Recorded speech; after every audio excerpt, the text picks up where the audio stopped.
Hey everyone, welcome back to the channel. In this video, I'll show you how to update FL Studio 2025 on your Mac to the latest version, quickly and safely. Let's get started. First, make sure FL Studio isn't running. Close the app completely before starting the update process. Now open your browser, Safari, Chrome, or whichever one you prefer, and in the search bar type FL Studio 2025 Download.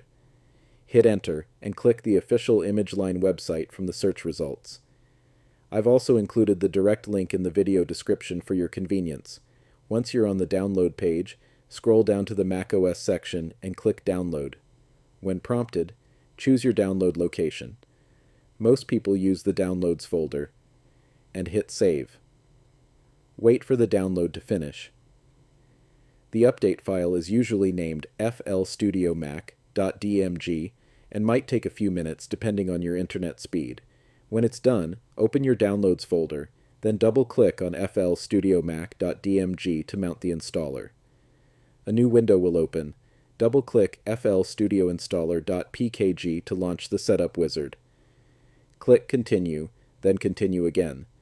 Review the license agreement, click Agree, and choose the installation location. The default is perfectly fine. Next, click Install, enter your Mac's admin password when asked, and click Install Software to begin the update. After a few minutes, the installation will finish. Click Close to exit the setup. Now, open your Applications folder and launch FL Studio. You'll notice the new version number and possibly a refreshed interface. If macOS shows a warning that the app was downloaded from the internet, click Open. When FL Studio launches, go to the Help menu, then About to confirm that you're running the latest version.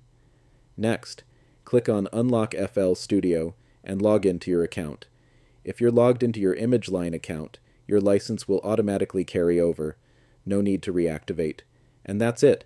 You've successfully updated FL Studio 2025 on your Mac. Enjoy the latest performance improvements, smoother workflow, and all the new tools that make music production even better. If this video helped you out, make sure to hit the like button, subscribe to the channel, and turn on notifications for more easy tutorials like this one. Thanks for watching, and I'll see you in the next video.